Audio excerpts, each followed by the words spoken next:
again, everybody, and welcome to another episode of the Experience Maker Live. My name is Dan Gingiss. I'm a customer experience keynote speaker, author, podcaster, and coach, and I'm here with you again this week to talk to another expert in the customer experience field. Before we get started, I just want to give you a couple of announcements. First of all, the last episode of Experience This, my podcast with my buddy Joey Coleman, came out on Tuesday, the last episode of season 9, I should say. And then we take a hiatus for the summer. We'll be back for an epic season 10 in the fall. But if you would like to catch up on episodes over the summer, go to any podcast app that you listen to, whether it's iTunes or Stitcher or anywhere you find your podcast. You can even ask Alexa to play Experience This, and she will happily oblige. So check out the Experience This show. Also wanted to tell you that we are sponsored here at the Experience Maker Live by our friends at Zoho Desk. And they are giving away $100 in Zoho wallet credits to explore the world of intelligent support and contextual customer experience. You can try everything that Zoho Desk offers with no strings attached. All you got to do is go to my special link down at the bottom there. It's a bit.ly link, bit.ly/Zoho deal. Make sure you capitalize the Z and the D, and you will get to this special offer, $100 in Zoho wallet credits to try out Zoho Desk. Speaking of Zoho Desk, I am very excited today to bring to you one of Zoho Desk's leaders, the global head of strategy and thought leadership. He insists on me referring to him as PVK, his initials. So PVK, welcome to the show. How you doing? Thanks, Dan. I'm doing really well. What about you? I am doing great. Very happy to talk with you. I obviously have learned a decent amount about Zoho Desk because they've been so kind to sponsor the show. But why don't you introduce yourself and tell us a little bit about the company? Sure, my pleasure. So I'm Prashanth Krishnaswami, which is more characters than a typical text field normally takes. So I go by PVK.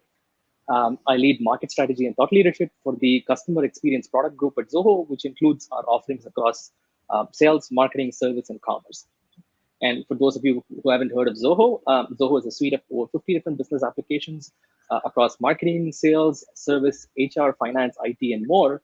And if you're essentially looking for some sort of software to run your business on, there's a really good chance that Zoho already offers that software. So you should absolutely head out to zoho.com to learn more.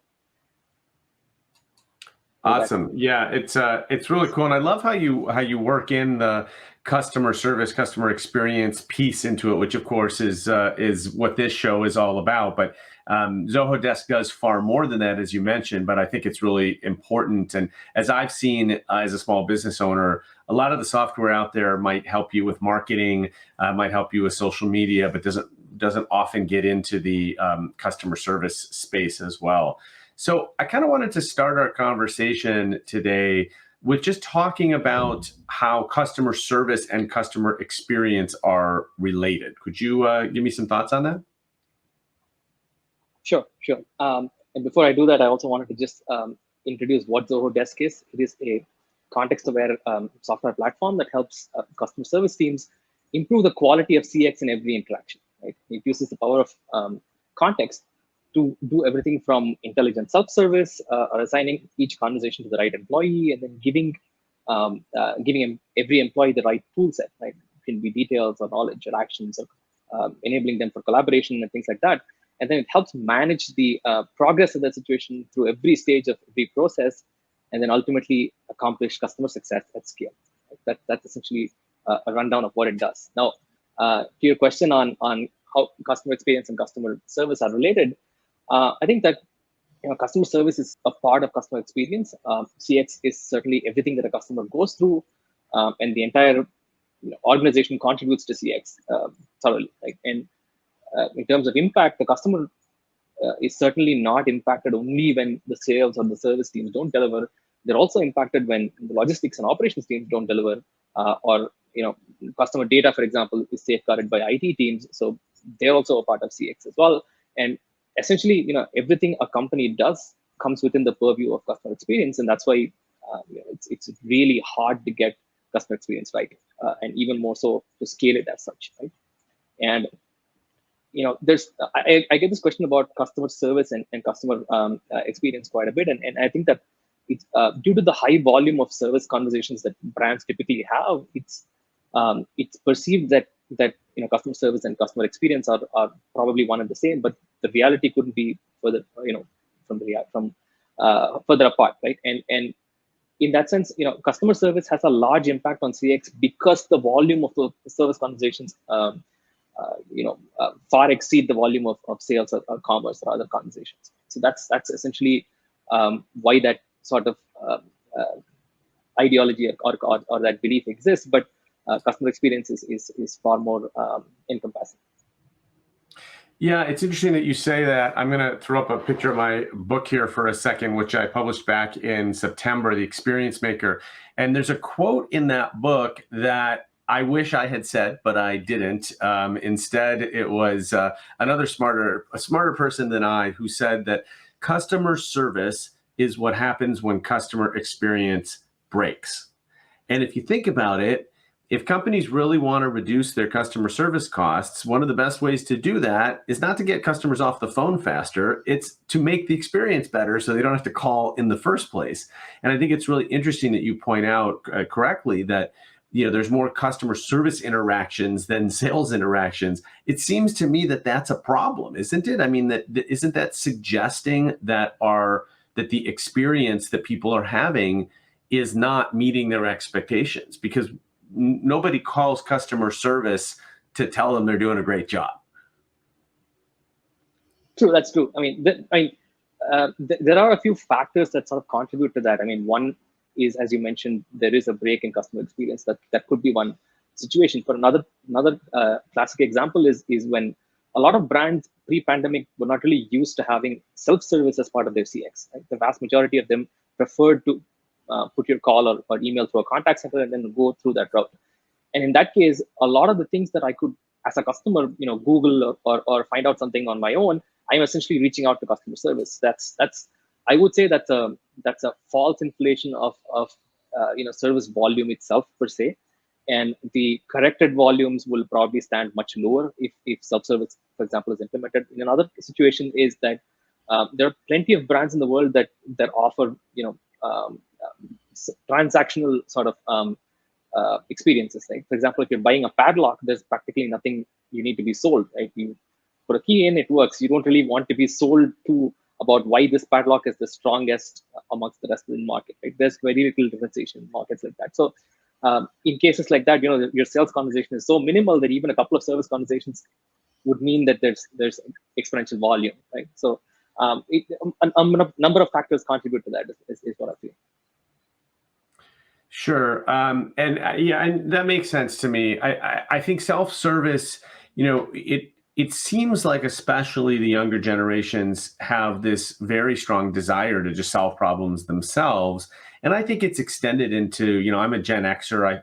I prefer it too, right? If I can figure it out and go online and just do it myself and avoid having to call or email or text or tweet or whatever, then it's even better. Why do you think it took a pandemic to get companies to really focus on self-service? I mean, it would seem like this is something where our goals are aligned here, right? Between company and customer, that it's a great idea when the customer can self-serve. Right, absolutely. I think I like to think of this as in Asia, there's a phenomenon where, if you're using a battery-operated remote control or you're using a clock or something like that, right? You tend to not change the batteries until the thing dies on you. So I think that goes at the root of human behavior in general. So if something's not broken, you don't really need to fix it. And then when budgets are not necessarily abundant in most contexts, you really want to be picky and not try to evolve something, and then you end up being the person breaking it. So that's usually why self-service it takes a lot of time, and self-service is the sort of thing that has a huge upfront investment in terms of effort, right? and opportunity cost and things like that. So there is going to be success. It's one of the least risky investments in customer experience, but it does involve a significant entry barrier, so to speak, right? So that's another reason why businesses didn't really sort of prioritize this. And then when the pandemic hit, all hell broke loose and people had to work from home. And then in some cases, they were not able to work for 2 or 3 weeks at a time and things like that. And even, things that we didn't really expect in the customer service industry, like, retail employees started being added to, the contact center queue, and they used to answer calls while they were at the retail stores because the contact center was swarmed. Right? So there's a ton of things that the pandemic sort of, I would say, expedited, and self-service is certainly one of those. So I want to shift a little bit, because I know one of the things that Zoho Desk does so well is help the agents do their jobs better. And so when we make the agent experience better, when we make things easier for agents, my assumption is it makes them better at providing great customer service, right? And as I like to say, happy employees equal happy customers. So talk about how as you build and expand upon this software, where's the agent experience in your head, and how are you focused on that? Okay, that's a great question, actually. The agent experience is really not just with customer service, but also with sales and marketing. All these, the employee experience is the one that underpins the customer experience, and that's the one that enables the customer experience to even exist. Right? So it is structurally a very important thing to address, and yet it's one of the things that gets addressed the least, and it's one of those unexplained paradoxes. Now, in my view, and in certainly the view of Zoho as well, the agent experience itself sort of relies on 4 fundamental things, right? The work pipeline that's assigned to the agents themselves, the context and the knowledge that the agents need to serve customers on a day-to-day basis, and then the action and collaboration support that they need and they rely on to deliver success to customers, and then finally the know-how they need to improve at a personal level as well as at a team level. So, for example, if you have a system that ensures that each customer situation is assigned to the most relevant agent, in other words, triaging, right? And you essentially address the first element already. And then if your agents have instant access to all of the context, customer context, as well as the knowledge and other details that they need within a single place without having to run to 50 other pieces of software, then you've solved for the second element already.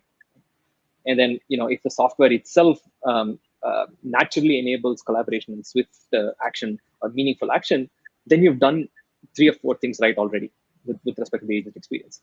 And finally, if you make it easy for every agent to improve or be coached contextually, then you've got all 4 right. So improving the agent experience in that sense is not really alchemy or rocket science. It just needs what I'd like to call a systematic approach and tons of hard work.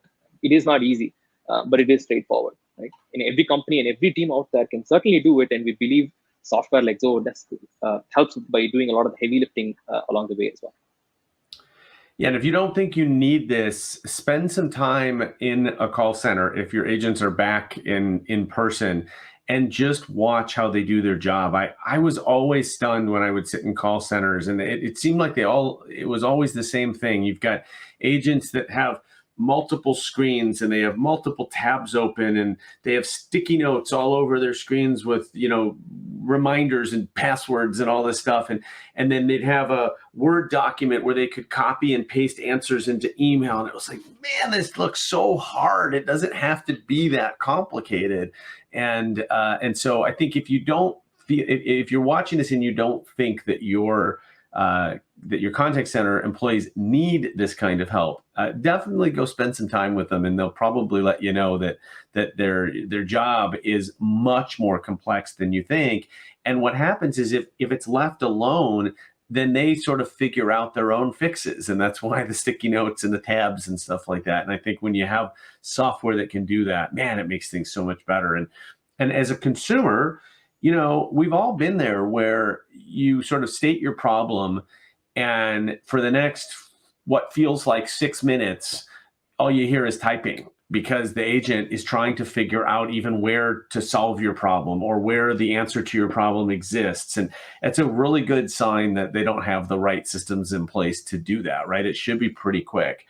So you've mentioned a couple times, both in your intro of Zoho Desk and then in that last answer, this idea of context and contextual CX. Can you explain a little bit more what that is and how you guys at Zoho Desk think about it? I'm actually happy that you asked that question. So, we fundamentally believe that context affects every single customer experience moment, right? And um, so let me ask you to indulge me for a second. Right? Think of yourself as a customer. Right? When you ask for help, you may essentially be assigned to the wrong employee. And why was that? Because your request was processed out of context. And then when your request is reassigned to the right employee, you essentially have to repeat everything you said. And why was that? Because your context was not passed on. And then in the case where an internal team member needs to fix something that's wrong with their operational side, and they end up fixing the wrong issue, or they end up applying the wrong kind of solution, and your problem still persists. And why is that? Because they didn't receive the full context of your problem. So if you think about this, at every stage, context plays a key role, right? Aside from something like bad luck, context is really the only thing that affects every stage of the customer journey. And in that sense, we believe that the suitable application of context at every point in the customer journey, and in a manner that benefits every employee in the customer journey, will drastically raise the quality of customer experience. So can you give me an example in action of what context looks like, maybe when it's used right and when it's not used right? Sure. So I give you 3 examples in this conversation itself. The first is about how your service request or your assistance request is assigned. Right now, context would essentially ensure that you could be a key customer, you could be a recent customer, or you could be a new in the context of B2B, you could be a new employee in a key customer. Right. So the way it is processed is drastically different. And you could also be a customer, you could also be essentially a visitor or somebody who's curious, or you could be an evaluating prospect, or you could be a long-time customer. Right? And each of these would mean that there's a lot of context that's loaded in the question that you're asking. Right? If you're a long-time customer, you're not necessarily going to have a question like, where's the start button? Right? You're essentially going to have deeper questions.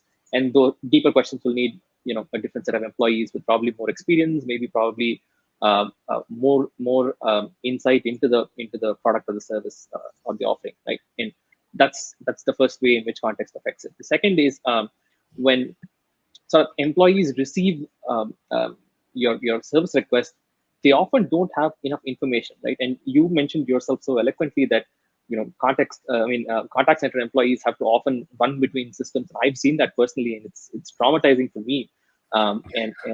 They're essentially running between different software. Some of it is internal software. Some of it is other SaaS software that they use on a different tab or something like that. And in some cases, I've even seen some contact centers that have printed manuals, right? And employees essentially have to do an open book test sort of academia experience.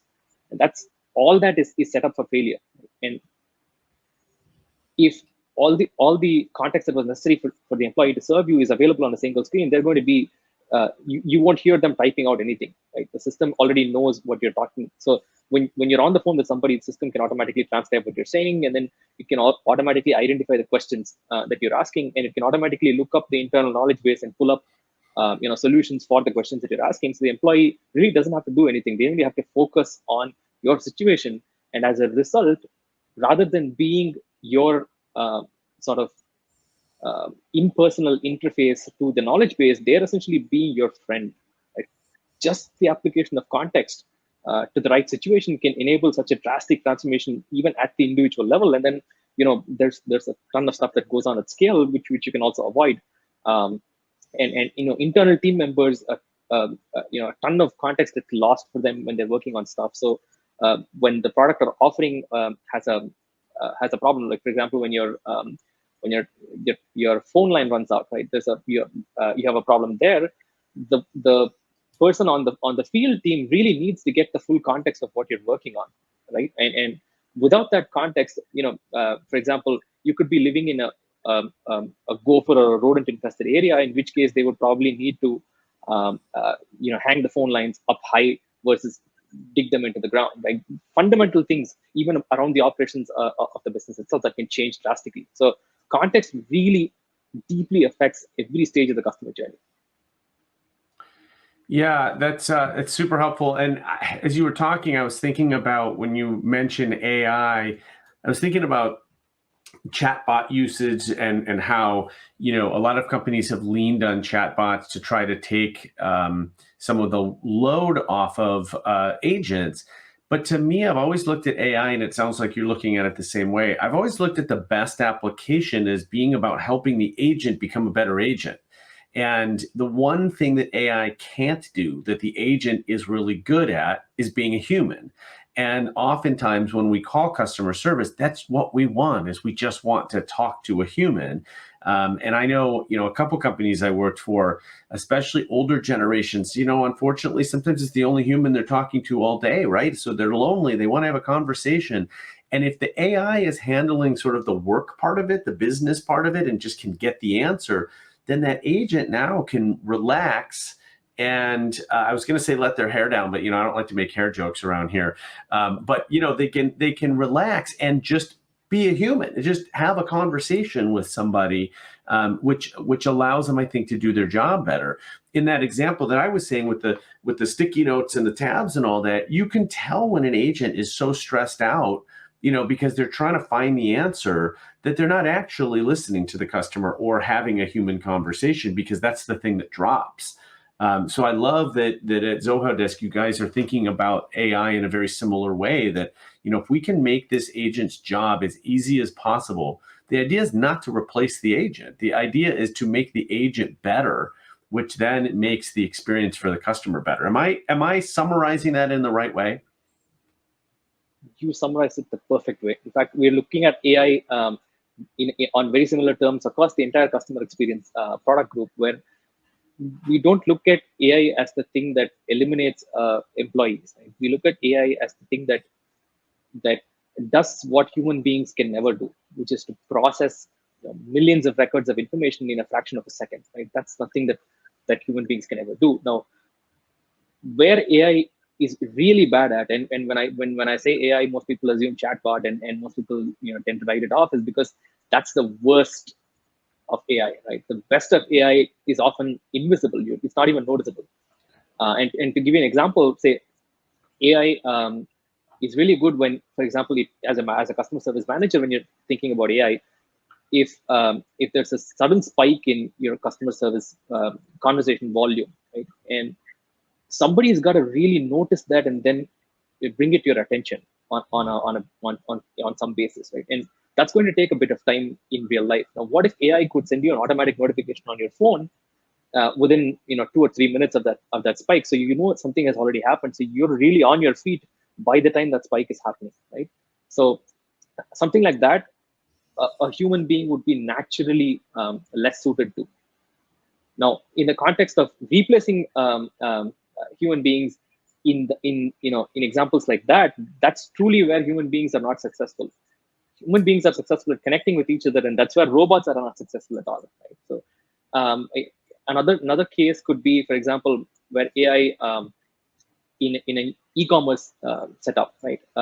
If a customer is essentially really has a track record of returning a lot of products, they're essentially somebody who orders stuff, tries them out for Instagram, and then returns the stuff, right? And you may want to have an internal policy that says, 5 strikes and you're out. You can't return stuff for 6 months or something like that, right? And to get that policy down to every employee and have it enforced is a huge problem. Now, if you had AI would automatically say you should decline this return because this person does not have a good track record, right? So those are examples where really AI brings the best out of human beings, right? And we believe AI is for everyone. AI is not everyone. Yeah, it's so well put. I love what you said, that it doesn't replace humans. It does what humans can't do. And I think the reverse of that is true too, is that it doesn't do what humans are made to do. And that, right, and that's the sort of communication, human to human piece of it. So if we can get that right, if we can get AI to do what the humans can't do, and to stay away from the things that the humans are the best at, that's where you get the best of both worlds. PVK, we are out of time already, which I can't believe. How can people contact you or Zoho Desk? And I'm going to put your picture back on the screen, so if people want to find you on LinkedIn, they can type in your name. Absolutely, you can find me on LinkedIn, and I'm open to messaging on LinkedIn all the time. And for Zoho Desk, it's best to head to zoho.com/desk and try to learn more about the product, but also go to bit.ly/Zoho deal to essentially get the $100 in wallet credits and to try Zoho Desk with that additional incentive, right? And yes, I'll put that one back up there. Yes, and just to remind people, that is $100 in Zoho wallet credits. That allows you to basically to test out the system with really no obligation, because they're paying for the first $100. So great offer. Go to bit.ly/Zoho deal. Make sure, because somebody asked me this last week, make sure to capitalize the Z and the D because it is case sensitive. All right, PVK, thank you so much for being here. I really appreciate it. I learned a lot from you today, and appreciate you bringing your thought leadership to the show. Thank you, Dan, for the opportunity. I'm thrilled to be a part of the show. Thank you. And as always, thank you again to Zoho Desk for sponsoring the show. I'm going to once again put up this link, bit.ly/Zoho deal to go check out Zoho Desk and get a free $100 in credits for doing so. Thank you so much for being here today. I'm going to put up next week's guest. Very excited to welcome to the show the man, the legend, the guy that is known all around the world as Chocolate Johnny. He is the CEO of a chocolate company in Australia. His name is John Capos, and I'm very excited to have him here. There will also be a big announcement coming next week. I can't tell you any more than that. You'll have to tune in to see it. For now, I am Dan Gingiss. I am the experience maker, customer experience speaker, author, podcaster, and coach. Thank you so much for being here. Look forward to seeing you next week, next Thursday, noon Eastern, on the Experience Maker Live show. Take care.